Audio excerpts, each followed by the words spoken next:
ചേട്ടൻ്റെ പേരെങ്ങനെയാ? എൻ്റെ ഒരു വിശ്വനാഥൻ. ഇത് പച്ചാടി അല്ലേ? വടക്കനാട് പച്ചാടി. ഈ മരിച്ച ചേട്ടൻ്റെ പേര് രജീവ്. ഇന്നലെ രാത്രി എത്ര മണിയാകുമ്പോഴാണ് സംഭവം നടന്നത്? പിന്നെ ഒരു 9:45 വീട്ടിൽ നിന്ന് ഇറങ്ങിയത്.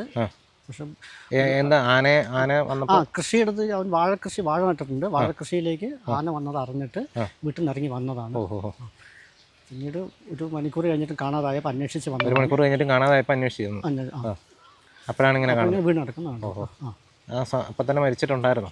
മരിച്ചിട്ടുണ്ടോ എന്ന് അറിയില്ല. ആശുപത്രി കൊണ്ടുപോയത് ഞാനല്ല, കുറച്ച് ആൾക്കാരാണ് കൊണ്ടുപോയി. അവിടെ കൊണ്ടിട്ടാണ് സ്ഥിരീകരിച്ചത്. ഇത് കാട്ടാനയുടെ ആക്രമണമാണെന്ന് സ്ഥിരീകരിച്ചോ? ആക്രമണം തന്നെയാണ്. അല്ലാതെ തെളിവുകളും ഉണ്ട്. വീണ് കിടക്കുന്നിടത്ത് ആനയുടെ ചവിട്ടും ആന വന്നിട്ടുണ്ട്. ഫോറസ്റ്റുകാർ ഒന്ന് പടക്കൊക്കെ പൊടിച്ച് ഓടിക്കുകയാണ് ചെയ്തത്. കാൽപ്പാടുകളുണ്ട്. പിന്നെ ആന ആക്രമണം തന്നെയാണ്. ഭയങ്കര രൂക്ഷമല്ലേ ഇവിടുത്തെ? ഭയങ്കര അതിരൂക്ഷമായ ശല്യമാണ്. ചേട്ടനൊക്കെ ഈ അയൽവക്കത്തുള്ളതല്ലേ? അയൽവക്കത്തുള്ള എല്ലാ ദിവസവും രാത്രി ഉറക്കം ഉണ്ടായില്ലായിരിക്കും? നമുക്കൊരു സംരക്ഷണമില്ല, ജീവന് നമ്മൾ ഒരു സംരക്ഷണമില്ല. ഭയങ്കര രൂക്ഷമായ വന്യമൃഗശല്യം. ഇത് ഓരോ വർഷം കഴിയുന്നതോറും കൂടി വരികയാണ്. നിങ്ങൾക്ക് അറിയാവുന്ന നല്ല പരിചയമുള്ള ആളുകൾ? ഞങ്ങൾ ഏറ്റവും അടുത്ത സുഹൃത്തുക്കളാണ്.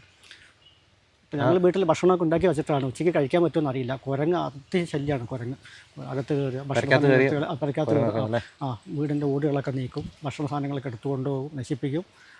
ഒരു രക്ഷയില്ല. ഈ ചേട്ടന് കല്യാണം ഇല്ല, കല്യാണം കഴിച്ചിട്ടില്ല. ഇല്ലല്ലേ? ഇല്ല.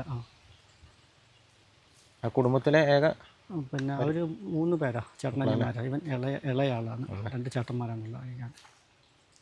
ഇതിലൊക്കെ ആനയുടെ ചവിട്ടുപാടുകളും കാര്യങ്ങളൊക്കെ ഉണ്ടല്ലോ? ഉണ്ട്.